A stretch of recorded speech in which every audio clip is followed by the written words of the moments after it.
Good morning and welcome to our service. We are grateful and thankful that you are joining us on this holiday weekend.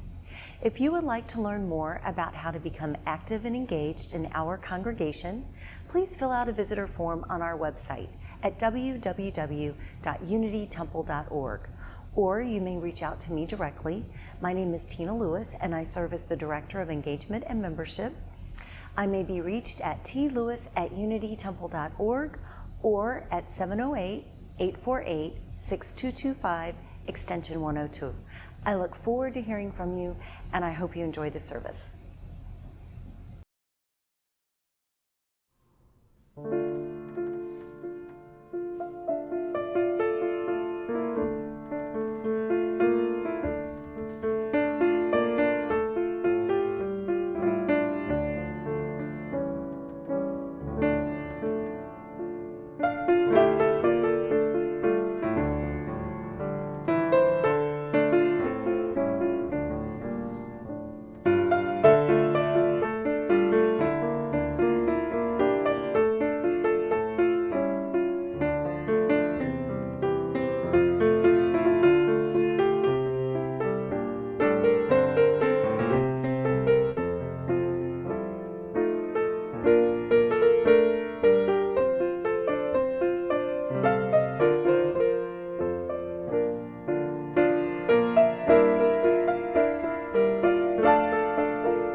Good morning.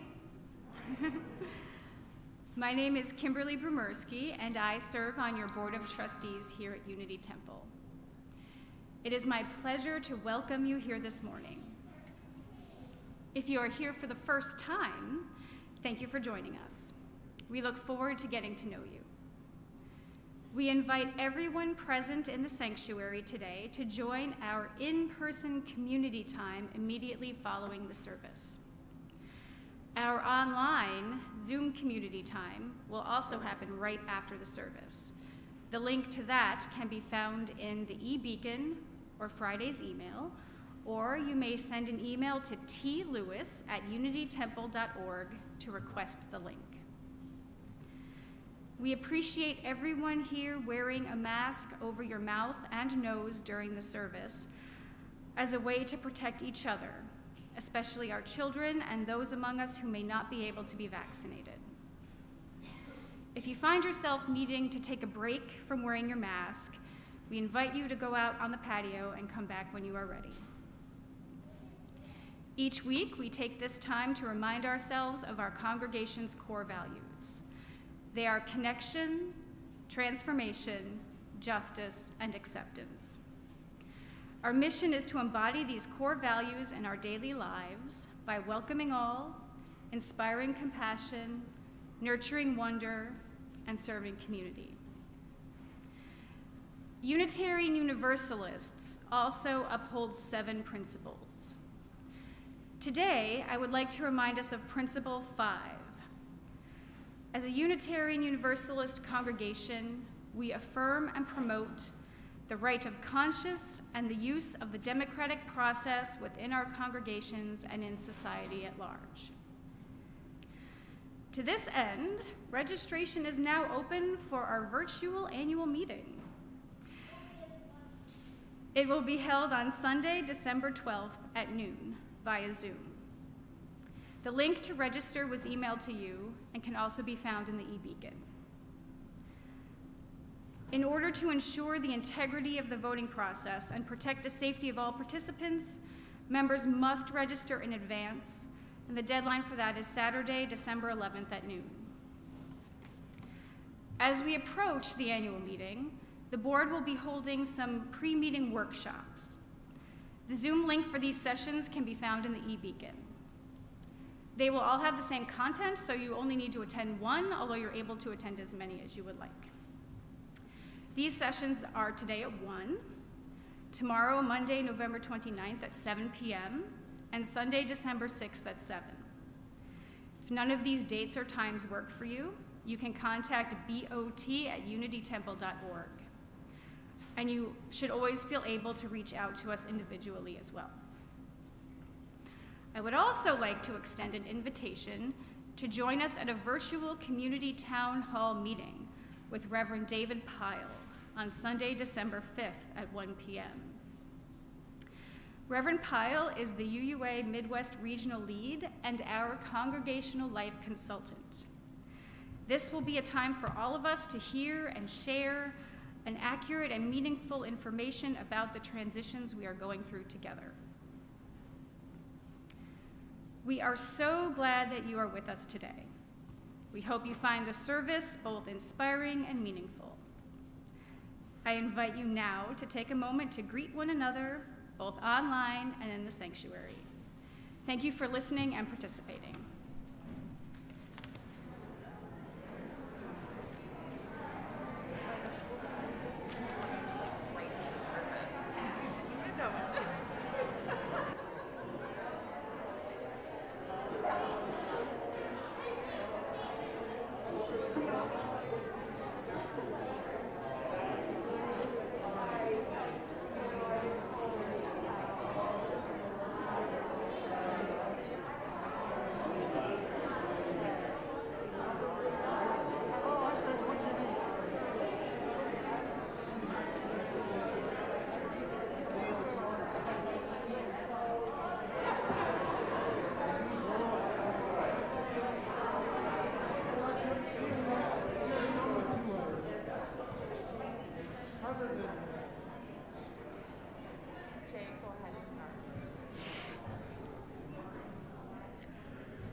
Good morning.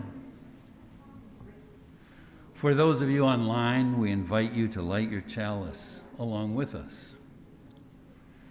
We are Unitarian Universalists. We are the church of open minds, loving hearts, and helping hands. We take care of the planet Earth and of each other. Our chalice lighter this morning is Chuck Ruth. Chuck's favorite color is red, and he loves football.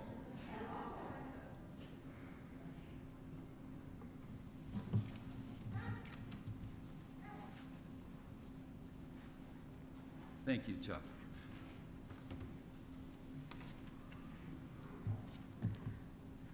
Our opening words today are by Lynn Cox, an invitation to join the journey. Come, you accidental pilgrims, who find yourself on a journey of surprise and wonder.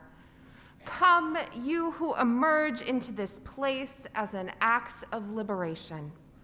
Come, you who seek a life of mindfulness and a place to test your thoughts. Come, you who bring hearts of all kinds, heavy hearts, rusty hearts, hearts broken open in revelation, hearts full of love to share. We begin our story again, gathering courage, love, mindfulness, and a sense of purpose. We gather as people of all ages, of different abilities, different backgrounds, and different perspectives. We share a covenant, a direction for our shared journey, and a commitment to encourage and challenge one another to spiritual growth. The path will ask much of us. Let us move forward with love.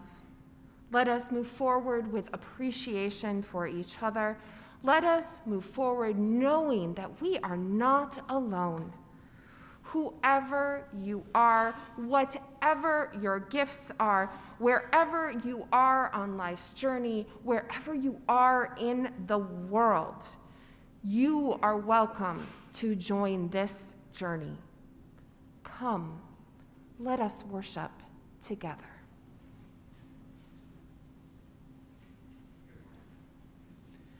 Our first hymn is number 182 in the gray hymnal, "Oh, the Beauty in a Life."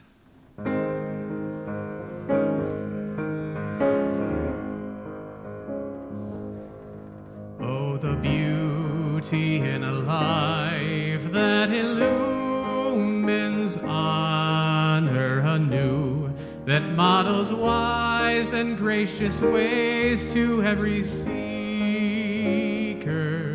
that every day shall serve in joy and do the right. Oh, praise the life whose beauty shows a justice true. Let not service of the good be confined to great saints alone, but every hour be part of all our daily living. Set not the hope of wisdom's grace beyond our ken. How wide the path, how close the goal which love has shown. Oh, the beauty of a life that illumines care of the soul, that knows a love that is for self as well as others, that every day embodies praise for every good. This is the faith to which we turn our God and goal.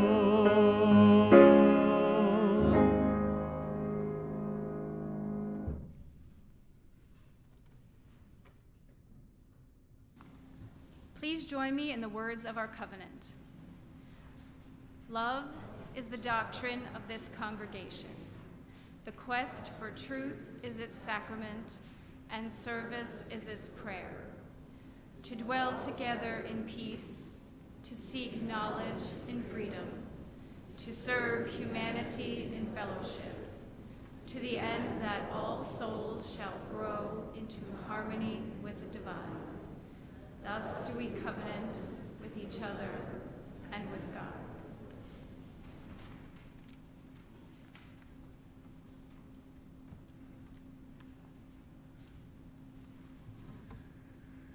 Good morning. I'm Jay Peterson, one of the pastoral associates for the congregation. Holding each other is a time to pause and reflect on the moments that have especially touched our lives, moved our spirit throughout the week. We companion one another with compassion. We sit with one another in times of joy and sorrow. To share something that has touched your life, please email pastoralassociates@unitytemple.org any week on Friday evening or before Friday evening for the Sunday service. If you are with us in person, you may also light a chalice candle at the chalice table as a symbol of your joy or sorrow. These are the milestones and events that were shared with us this week. Jeff Liebert shared, "We are saddened to report that my father, Martin Liebert, died peacefully on November 15th after a 2-month struggle with declining health. He will be remembered for his infectious laugh, being a great father, grandfather, husband, and friend. The last few years, he was a regular at the Unitarian Universalist Church of DuPage as a friend of the congregation. On this Thanksgiving weekend, we are grateful for his presence in our lives." Jeff Liebert. We are holding our community and those most immediately affected in the aftermath of the devastating fire at Delia's Kitchen on Lake Street in Oak Park.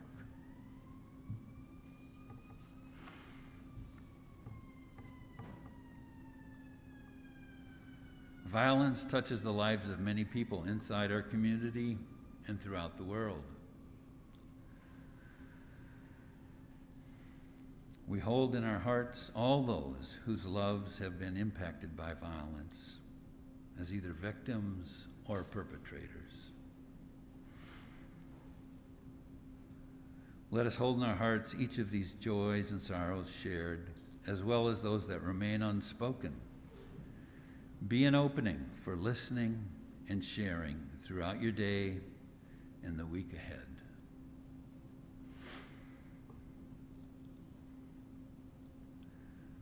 The following is from Reverend Colleen Vahey's October 24th Faith in Action email. So much of our world is both heartbreaking and joy-filled.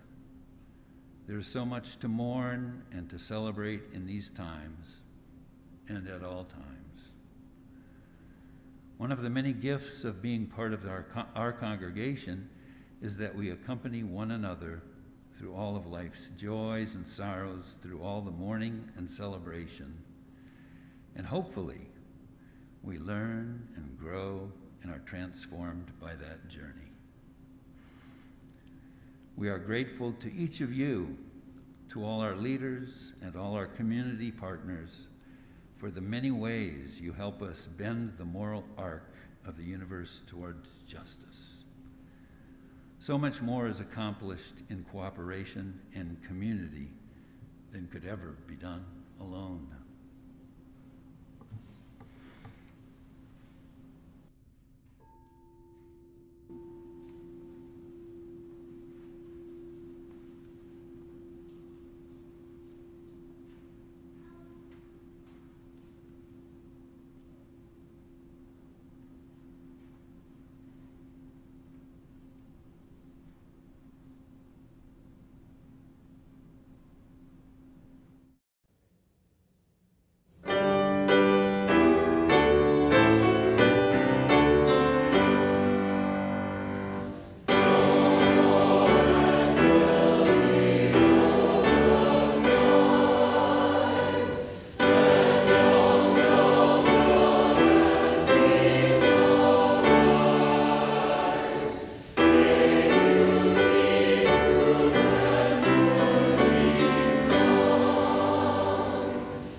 Good morning. My name is Elias Ortega, and I would like to share with you a time of all ages. So if you are a young person and young at heart, you're welcome to come and join me here at the front.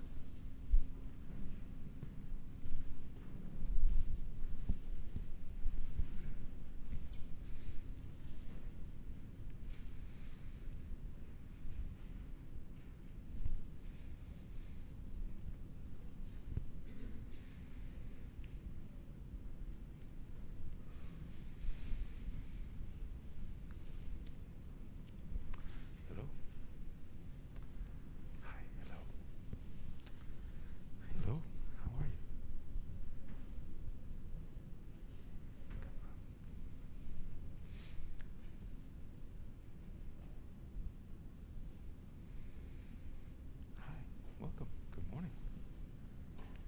Good morning. Great. Hi.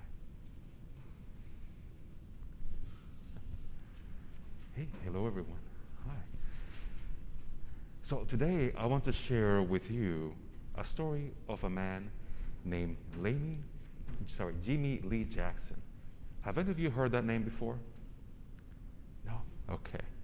So Jimmy was born in a town near Selma, Alabama, that is in the south of the United States. And after high school, he became a soldier, and he fought in Vietnam. When he came home, he tried to live a normal life, like you and me and all of us. One of the normal things that he wanted to do was vote. How many of you have heard about voting? Maybe from your parents, right? And when you vote, you participate in something called an election. And elections serve to elect, for example, our president. Now, at that time, in the 60s, if you live in the southern states of the United States and you were black, African American, you cannot just register to vote. There were many things in place that make that very, very difficult. Sometimes you will be bullied, and sometimes you have to take a test, but this was not like a test that you take in school. This was a fabricated test meant for you to fail it.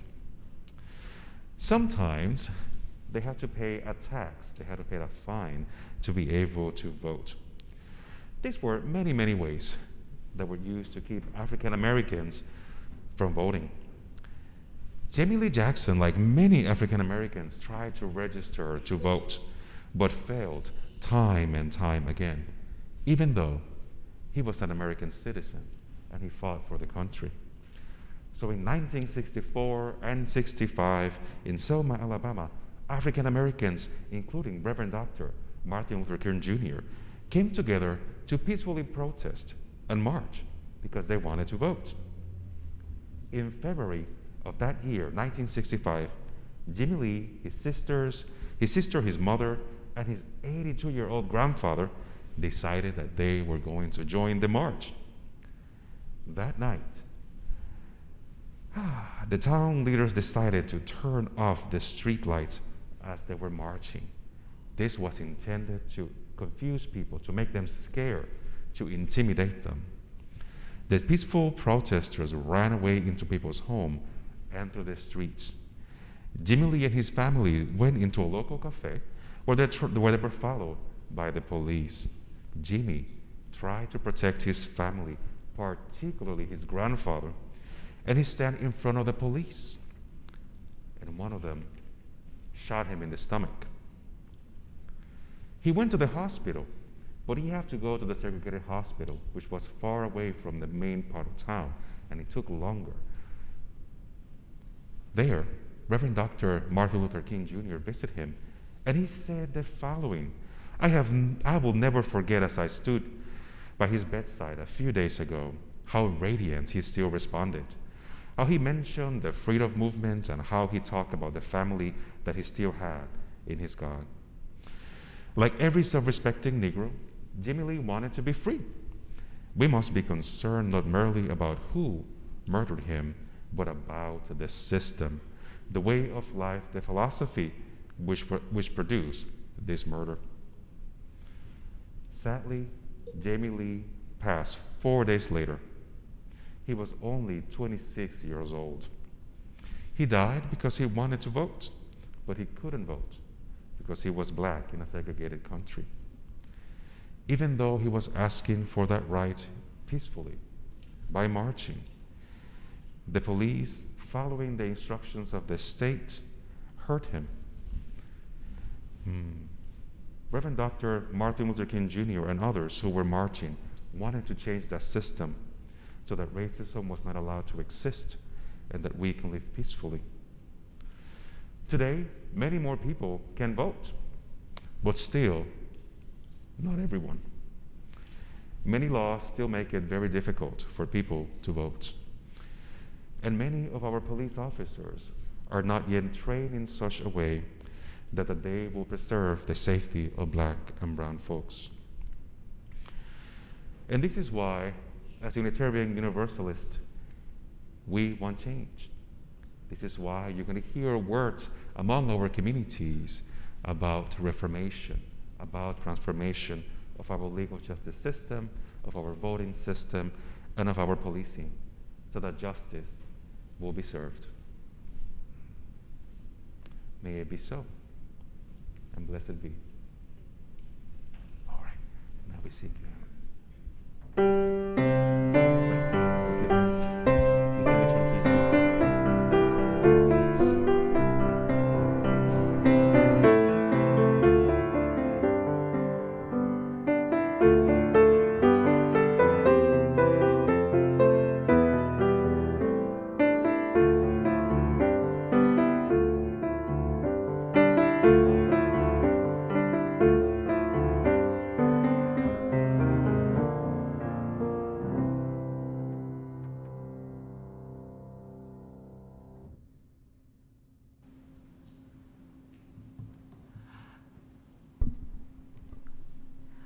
It is our practice at Unity Temple to light candles on the Sundays of Advent in the Christian calendar.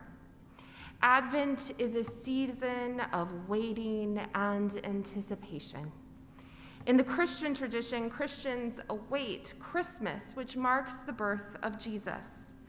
Others of us, or for Unitarian Universalists, some of us may also await Jesus' birth. Others of us may wait upon other things, such as justice and peace. This week's candle is lit for hope, as we await a world transformed by the work of justice into a fulfillment of love.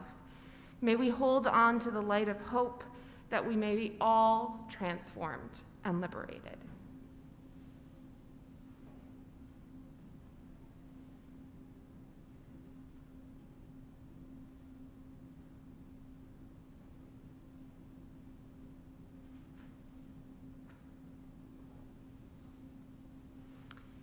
Today is also the first day of Hanukkah, also known as the Festival of Lights.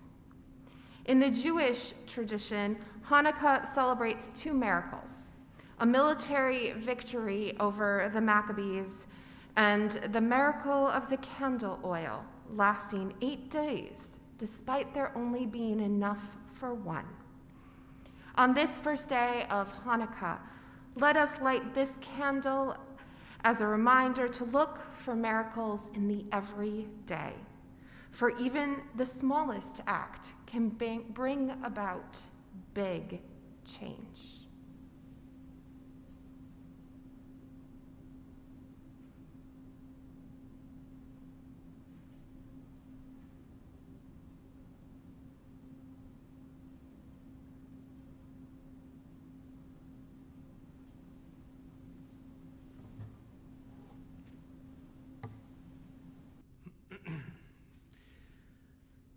This song I picked to fit in with our theme today, the stories we tell, because this is a story that a lot of people tell themselves.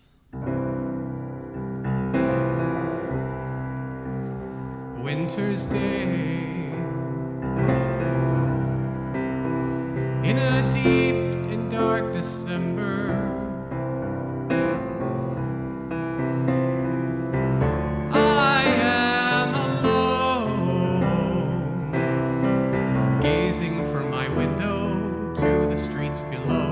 on a freshly fallen, silent shroud of snow. I am a rock, I am an island.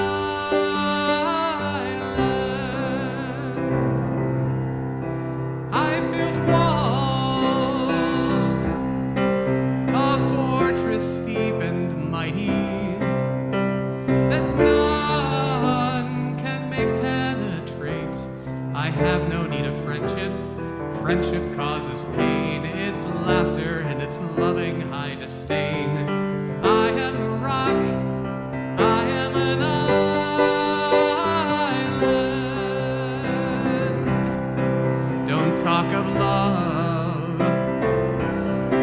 but I've heard the word before. It's sleeping in my memory. I won't disturb the slumber of feelings that have died. If I never loved, I never would have cried. I am a rock, I am an island.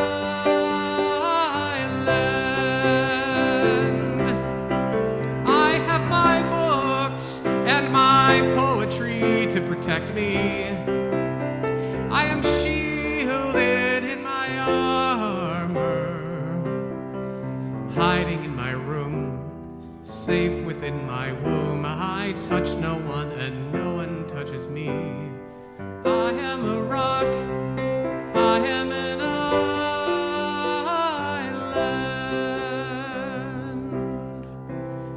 And a rock feels no pain, and an island never cries.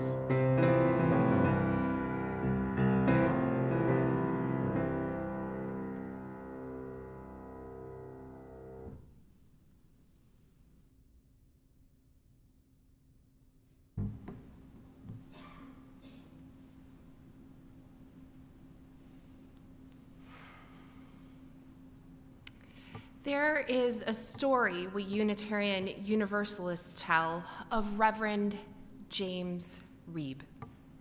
The story goes something like this. Reverend James Reeb was a Unitarian minister. His ministry was not the sort that ended at the church door or when he was out of the public eye. He first served as minister of All Souls Unitarian in D.C. He later was the director of a YMCA creating policies of integration. He then became the community relations director for the American Friends Service Committee, working to end housing segregation. He and his wife lived in poor Black neighborhoods of both Philadelphia and Boston with their 4 children, living their values in every aspect of their lives. He believed that to work for racial rights was to live for racial rights. On March 7, 1965, America watched the footage of the Voting Rights March in Alabama, where state troopers beat peaceful protesters on the Edmund Pettus Bridge. The next morning, Martin Luther King Jr. sent a telegram to clergy everywhere across the United States. I held a copy of this telegram just a few years ago when I cleaned out the archives of my previous congregation. Reverend James Reeb felt the call to respond. On March 9, 2 days later, Reverend Reeb met his friends, Reverend Clark Olson and Reverend Orloff Miller, in Selma. They had dinner at a restaurant, and then they left together. As they walked down the street, the 3 Unitarian ministers were accosted by 4 white men who attacked them, punching Olson and hitting James Reeb in the back of the head with a bat. They managed to get themselves someplace safe and then off to a hospital where Reverend James Reeb lost consciousness. His wife made the decision 2 days later to remove him from life support. She received condolence calls from both President Lyndon B. Johnson and Martin Luther King Jr. On March 15, 3 days after Reeb's passing, President Lyndon B. Johnson invoked his memory as he introduced the Voting Rights Act into Congress. He signed that bill August 6th of that year. Somewhere between a quarter to a third of all fellowshipped UU ministers showed up in Selma. And it didn't end there. Lay leaders showed up as well. One of these lay leaders was Viola Luzo, mother of 5 children who ferried marchers from Montgomery to Selma. She was killed in her car when she was shot in the head while transporting marchers. The story of James Reeb is part of the story of the legacy of Unitarian Universalism during the civil rights movement of the 1960s. It is an important part of who we are as a movement. Stories are how we understand ourselves and our world. Herbert Anderson and Edward Foley write in their book, Mighty Stories, Dangerous Rituals, that the most compelling reason why stories have such power to engage is the narrative form of human existence itself. Human experience is structured in time and narrative. We comprehend our lives not as disconnected actions or isolated events, but in terms of a narrative. We conceive of our life as a web of stories.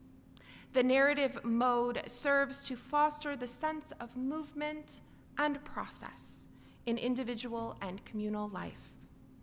Stories hold us together, and they keep us apart.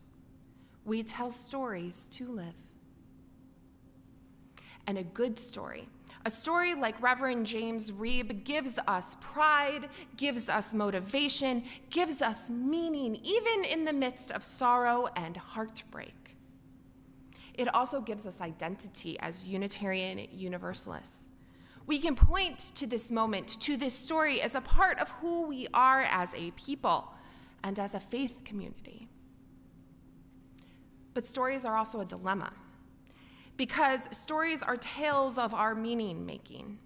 They are far less historical facts and much more our own privileged and imaginative acts of self-interpretation. Sometimes this means that stories have factual errors. Sometimes stories don't include things that other people find compelling and meaningful to their lives. Mostly, it means that our stories are incomplete. Have you ever shared a memory of yours that happened with someone else, such as a sibling or a friend with that sibling or friend? Are your rememberings the same? Likely not, because our stories are skewed by our perspectives, by our emotions, about things that happen even weeks, months, years later.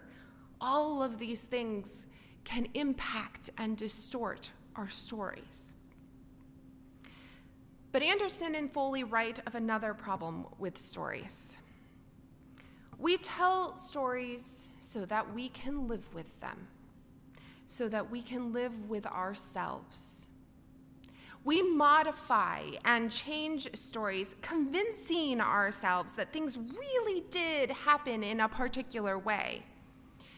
This allows us to sleep with a clear conscience, to remember our goodness rather than our mistakes. This makes telling a story a dangerous endeavor. It means that we have to take care with the stories that we tell. Stories are useful, important, inspiring. They teach us to be and do better. They tell us who we are and what our future might look like. And they are woefully incomplete. We need to realize and expect incompleteness, to embrace the missing pieces, search for them, find them, and lament the parts that we missed. Reverend James Reeb's story and our history in the civil rights movement as Unitarian Universalists is radically incomplete. This does not mean that his story is not worth telling, or that it's not even important, because it is, but that it's missing some voices and perspectives. I'd like to share with you a few of the missing pieces. To understand Reverend Reeb's story, we have to go back further. One single historical event does not erase others. In the century prior to the 1960s, Unitarianism and Universalism both struggled with racism in the denominations and in its churches. Black fellowshipped ministers were repeatedly denied parishes to work in because predominantly white congregations would not call them to be their minister. One particular story is close to my heart. It is the story of Reverend Egbert Ethelred Brown, who left his home in Jamaica after finding Unitarian Universalism to attend Meadville Theological School to become a minister. Upon graduation, he could not find a parish to work in. So he asked the American Unitarian Association for help, and they refused. So he founded his own church in Harlem, New York. And he worked hard to create a multicultural, multiracial, liberal church in the heart of New York City. And he succeeded despite repeated denials from the AUA. They were sure that because the church was multiracial, it would never succeed, and they would forever be financially supporting a dying cause. These and so very many other stories may be found in Mark Morrison Reed's books, a former Meadville Lombard Theological School professor. These stories are part of our legacy too. Our failure to support ministers in their ministry is part of Reeb's story. We were not always so progressive. But what about what was happening at the time of Reeb's story? The pieces that are missing from his direct story. There are at least two that I'd like to share with you today.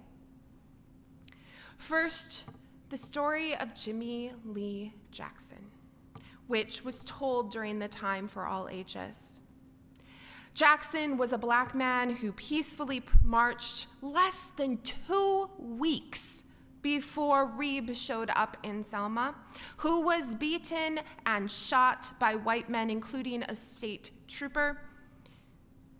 Why was Reeb's death, a white male minister, less acceptable than that of Jackson's?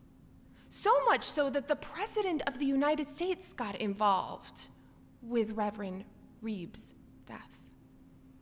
And if we go down that path, why were the multitudes of lynched men and women throughout the South the strange fruit of Billie Holiday's song not more important than Reeb?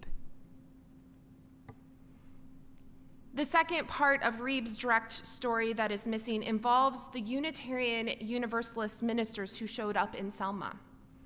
According to Mark Morrison Reed, somewhere between a quarter and a third of fellowshipped ministers who came to march have complicated stories. Many of those ministers lost their positions in their congregations when their congregations refused to support them attending the march. And some congregations had to force ministers to go and threatened a loss of job if they didn't. And Reeb's incomplete story does not end there. Less than 2 years after Reeb's story, the Unitarian Universalist Association found itself one of the most diverse Protestant denominations in America. In an attempt to live into our denomination's faith, it promised 2 Black caucuses funding to support Black liberation, faith, and programming initiatives, only to rescind that offer 2 years later because of financial issues. It cut funding to those groups rather than sacrifice other commitments. This is known as the Black empowerment controversy.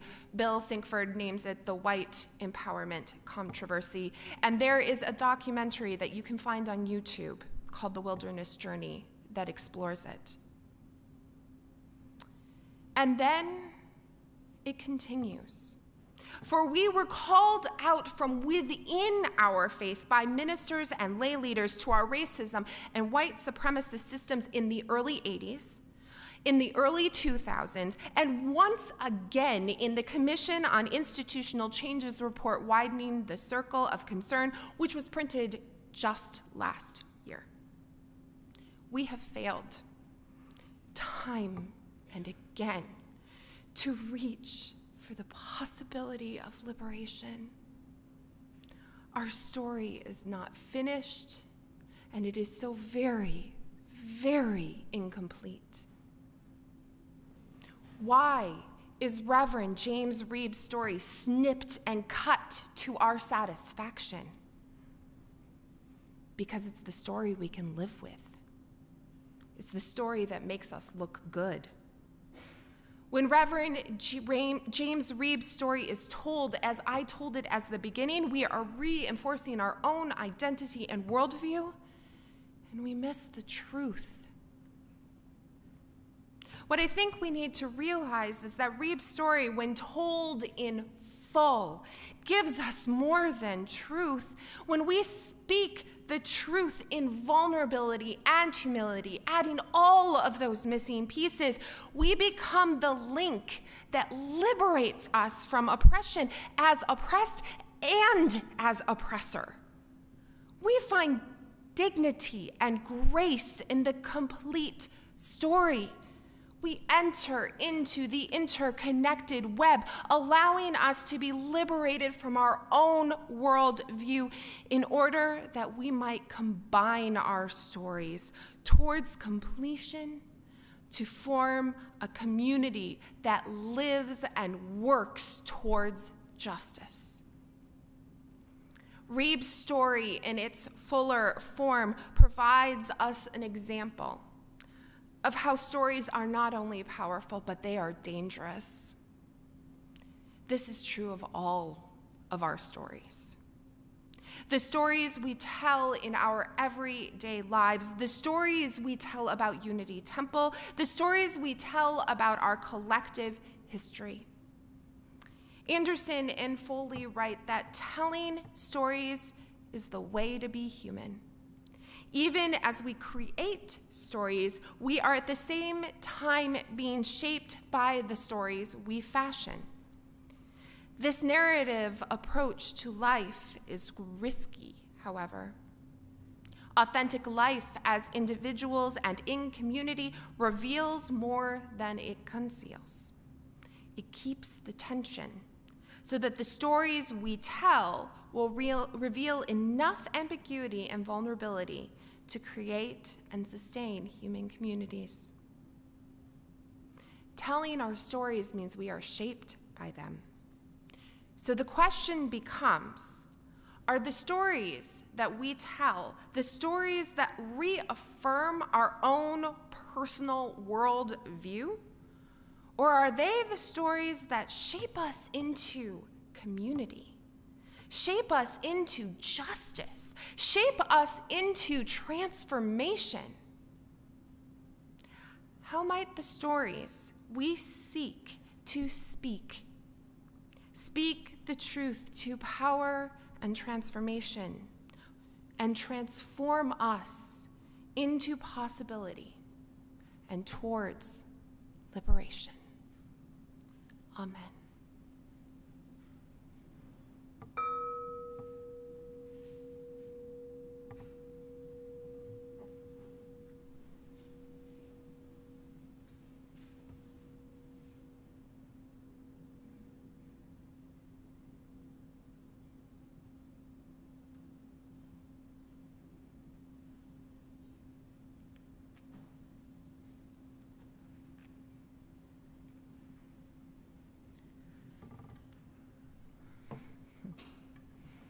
Good morning. I'm Marty Swisher, Music Director here at Unity Temple. I'd like to announce the fact that the Unity Temple Choir is going to put on a concert on Saturday and Sunday before Christmas for about 1 hour right here. Attendance has never been higher at choir. We're able to sing together on Wednesday nights and prepare the concert because we're all vaccinated. We'll ask the attendees to be vaccinated so that we can finally sing an extraordinary concert for you. I'm going to be in the foyer before and after services, and of course you can buy tickets online. The concert is brief, it's inexpensive, and it's going to be fantastic. But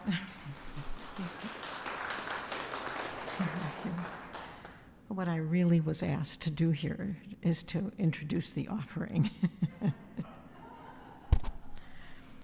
Each week, Unity Temple gives our Sunday offering to an organization that aligns with our values.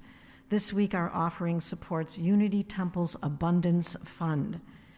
Unity Temple's Abundance Fund provides financial assistance to members of our congregation and the wider community who are in financial distress. You may donate by placing cash or check in the donation box in the front pew on the main floor after the service, right there. sending a check to the Unity Temple office with UTUUC Abundance Fund written in the memo line, or by following the instructions on your screen. May what you give bring you joy.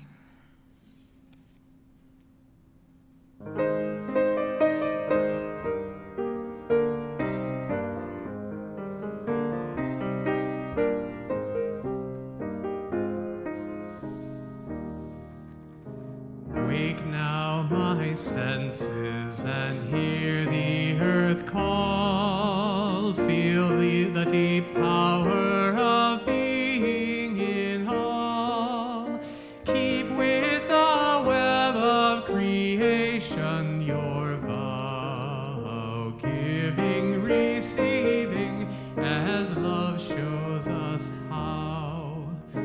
Wake now my reason, reach out to the new.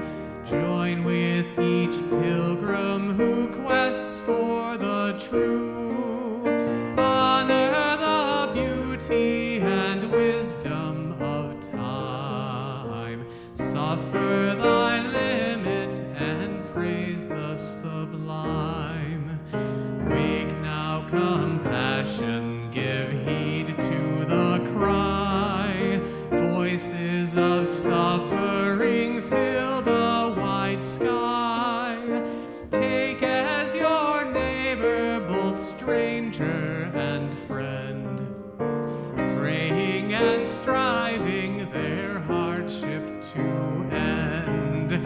Wake now my conscience, with justice thy guide. Join with all people whose rights are denied. Take not for granted a privileged place. God's love embraces the whole human race.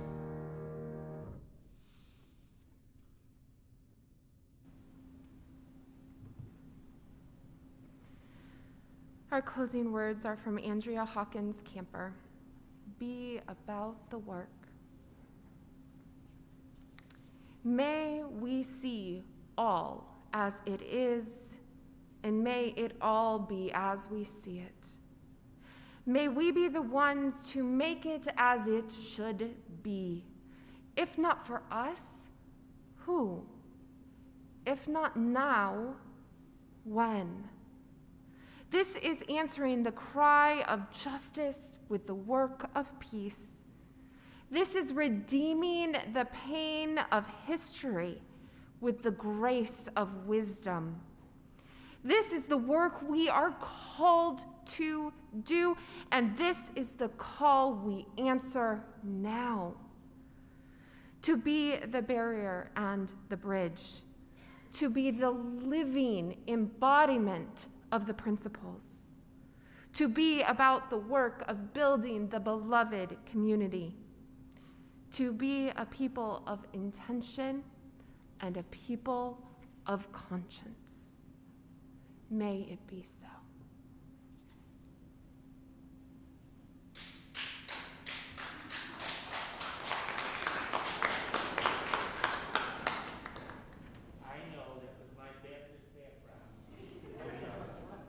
I've been in this congregation over 50 years, and this is the first time I've wanted to say something at the end. So, many of us know the stories of those two people. She brought it out so beautifully, so beautifully. Bless you.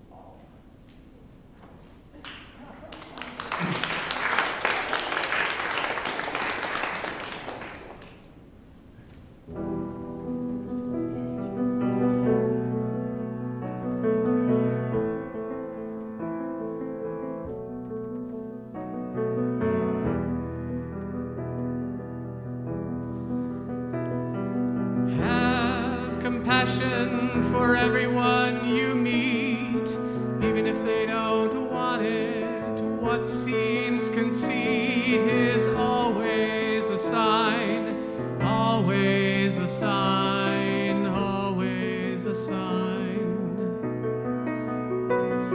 For those you encounter, have compassion, even if they don't want it.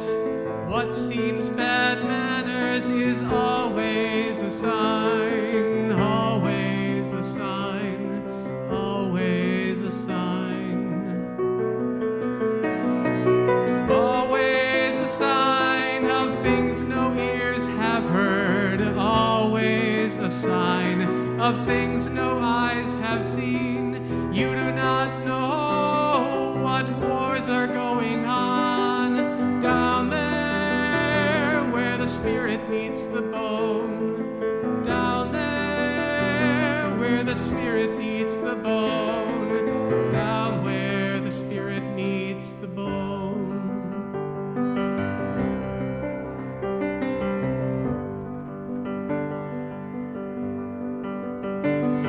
For everyone you listen to, have compassion, even if they don't want it. What seems cynicism is always a sign, always a sign, always a sign. Always a sign of things no ears have heard, always a sign of things no eyes have seen. You do not know what wars are going on down there where the spirit meets